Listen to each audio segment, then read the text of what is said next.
السلام عليكم حبيباتي، مرحبا بكم من جديد في قناة مع رزان. مرحبا بكم في يوم جديد مع وصفة طبيعية مجربة. كنتمنى الفيديو ديال اليوم يلقاكم بصحة جيدة. اليوم ان شاء الله غادي نشارككم سيرو طبيعي فعال جدا كيصلح الكحة الجافة او سعال الجاف. وصفة طبيعية مميزة كتصلح الوليدات الصغار وحتى الناس الكبار وكذلك الناس اللي عندهم امراض مزمنة.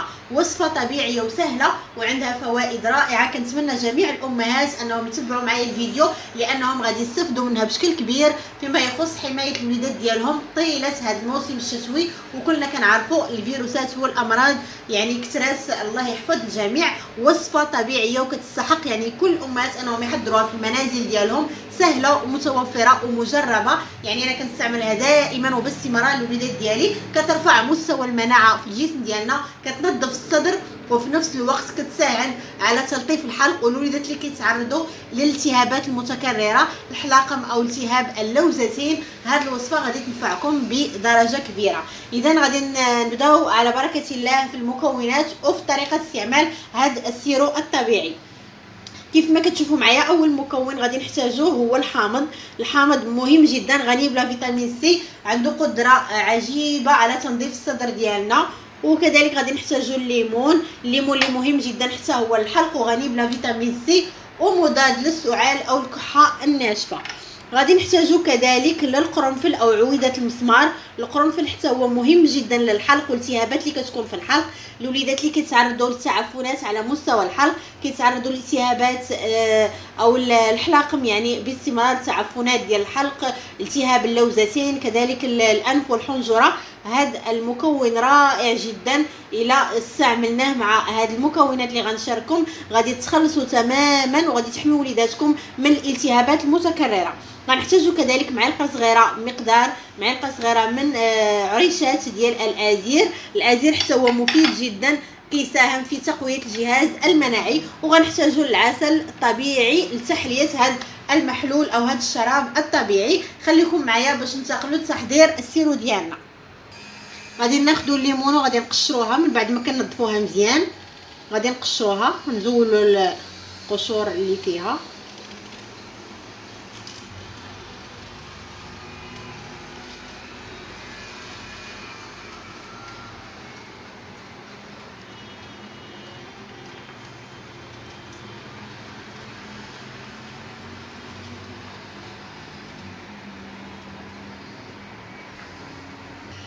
من بعد ما قشرت الليمونه غادي ناخذ الحامضه وغادي نقشرها بنفس الطريقه، نزول القشره ديالها. الا كان الحامض البلدي من الاحسن كتكون درجه التركيز ديالو عاليه، اما كانش نقدروا نستعملوا الحامض العادي.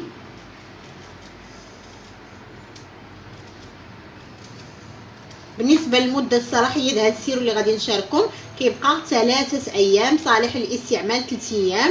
وحنا كنعطيوه لوليداتنا دون ضرر دون تخوف، مجرب يعني جربتوه مرارا وتكرارا. المواد اللي فيه كلها طبيعيه، الحامض، الليمون، القرنفل، الازير والعسل. كذلك غادي نحتاجو شويه ديال القرفه. كل هاد المواد غنيه بمضادات الاكسده، مهمه جدا وكترفع الجهاز المناعي ديالنا. ما كاينش حتى شي تخوف بالنسبه للوليدات الصغار، يقدروا ياخذوه بكل امان بكل طمانينه، يعني ما عندكمش مناش تخافوا. ابتداء من سن الخامسه يقدروا ياخذوا هذا السيرو.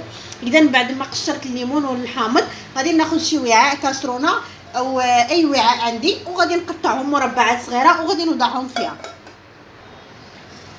نقطعهم مربعات صغيره.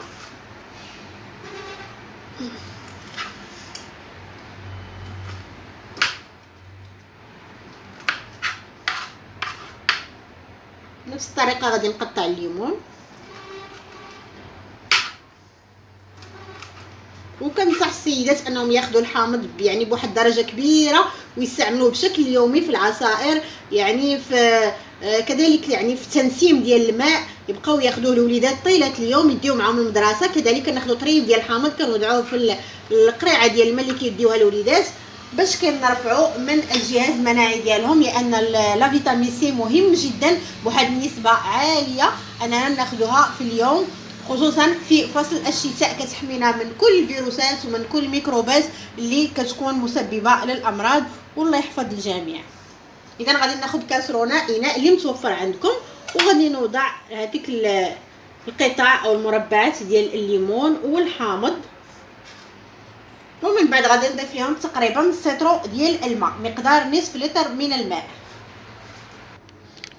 اذا من بعد ما ضفنا المربعات ديال الحامض، المربعات ديال الليمون، كذلك العويده ديال القرنفل والمعلقه صغيره من عشبه الازير، غادي نوضعوهم فوق نار هادئه باش كيطبخوا لينا وكيغليو لينا مزيان.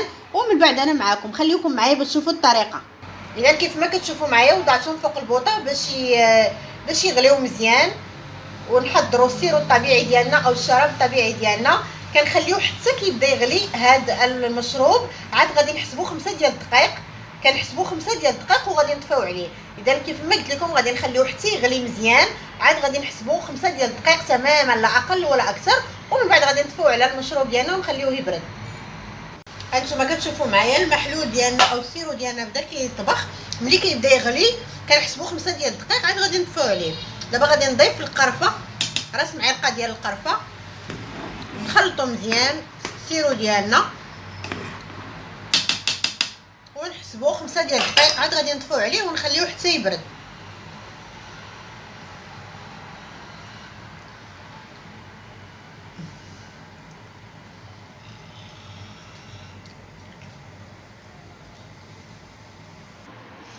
اذا ها هو السيرو ديالنا جاهز. اخر مكون ضفته هو القرفه، خليته 5 ديال الدقائق من بعد درجه الغليان ديالو، ومن بعد طفيت عليه وغادي نخليه على جنب هنا حتى يبرد. وغادي نصفيه وغنحتفظ فقط بالسيرو ديالنا، وغادي نحيد هذيك المكونات. المذاق ديالو رائع، المذاق ديالو يعني لذيذ بزاف. الوليدات ما غاديش تلقاو معاهم مشكل نهائيا، غادي يستحسنوا الطيبه ديالو او النكهه ديالو. كنا كنعرفوا الدراري صغار ما كيبغوش ياخذوا الدواء، ولكن هذا السيرو عنده واحد الطيبه رائعه. المذاق ديال الليمون الحامض، كذلك القرنفل والقرفه والعسل الطبيعي، يعني ما كاينش شي مكون اللي فيه المذاق مر، كل هالمكونات طبيعيه والوليدات غادي يبغيوه، يعني ما غاديش تلقاو معاهم مشكل. كيف ما كتشوفوا معايا غادي نخليه حتى كيبرد ومن بعد غنصفيه وانا معاكم. اذا ها هو السيرو ديالنا طبيعي 100%. المذاق ديالو كيف ما قلت لكم رائع جدا، الوليدات غادي يبغيوه. بالنسبه للناس اللي عندهم مرض السكري وممنوع عليهم ياخذوا العسل، بطبيعه الحال ما غاديش نستعملوا فيه العسل. بالنسبه للفئه الاخرى اللي ما عندهاش مشاكل صحيه وما عندهاش مشكل يعني تاخذ تحليه، مع ان هذا العسل اللي غادي نضيف عسل طبيعي 100%، يعني وفيه مضادات الاكسده، غني بالمعادن، فيتامينات، مهم جدا، كيساعد على تلطيف الحلق. يعني كلنا كنعرفوا الفوائد القيمه للعسل. اذا غادي نضيفوا معلقه كبيره من العسل اخر مكون، ومن بعد غادي نوضعوه شي قريعه ديال السيرو، اي قرعه عندكم ديال السيرو، غادي نغطيو عليه مزيان وغادي نبقاو نستعملوه لمده ديال 3 ايام. ومن بعد الا بغينا نعاودو نستعملو كميه اخرى غادي نعاودوه بنفس الطريقه، سهله جدا. يكفي انكم تتبعوا لا فيديو من الاول للاخر، غادي تعرفوا الطريقه ديالو وغادي تستافدوا منه بشكل كبير. كنتمنى من الامهات انهم يبارطاجيوه مع النساء ومع العائله باش تعم الفائده، لانه كيستحق تجربه، صالح جدا خصوصا في هذه الفتره ديال الشتاء، انتشار الفيروسات والامراض الشتويه. كنتمنى النساء يجربوه لوليداتهم كحمايه كوقايه باش يرفعوا لهم المستوى المناعه ديالهم، وكذلك الناس الكبار الاباء والامهات ديالنا غادي يستافدوا منه بشكل كبير، غادي ينفعهم يعني بواحد الدرجه كبيره. كلنا كنعرفوا الناس الكبار يعني متعرضين بدرجه كبيره يعني لهاد الامراض او الفيروسات الشتويه. اذا غادي نضيف العسل ومن بعد غادي نخليه واحد شويه حتى يزيد يبرد تماما، وغادي نضيفه في هاد القريعه ديال السيرو وغادي نستعملوه كيف ما قلت لكم. الناس الكبار غادي ياخذوا معلقه كبيره قبل الافطار بربع ساعه، معلقه قبل وجبه الغداء، ومعلقه كبيره قبل العشاء. بالنسبه للوليدات الصغار غادي ناخذوا فقط معلقه صغيره، يعني كل وجبه بنفس الطريقه. غادي نضيف دابا العسل ومن بعد كيف ما قلت لكم غادي نخليه حتى يبرد تماما وغادي نديرو في القريعه ديال السيرو.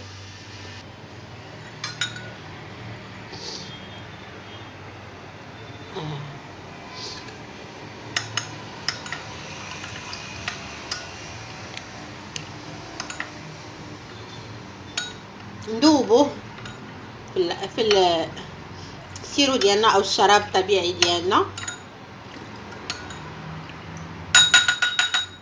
وها هو السيرو ديالنا طبيعي 100%، مهم جدا لتقوية ورفع المناعة، ملطف للحلق وكيساعد على تهدئة الالتهابات ديال الحلق، كذلك حماية ووقاية كبيرة من التهاب اللوزتين او الحلاقم بالنسبة للامهات اللي كيعانيو من هذا المشكل، يعني خصوصا طيلة فترة الشتاء التهابات متكررة. وصفة مجربة يعني مرارا وتكرارا، وبغيت نفيد بها المتتبعات والمتتبعين ديالي. كنتمنى منكم تبارطاجيو هذا الفيديو مع الاهل والاحباب باش تعم الفائده، وكنشكركم بزاف، والى اللقاء مع فيديو قادم ووصفه طبيعيه باذن الله.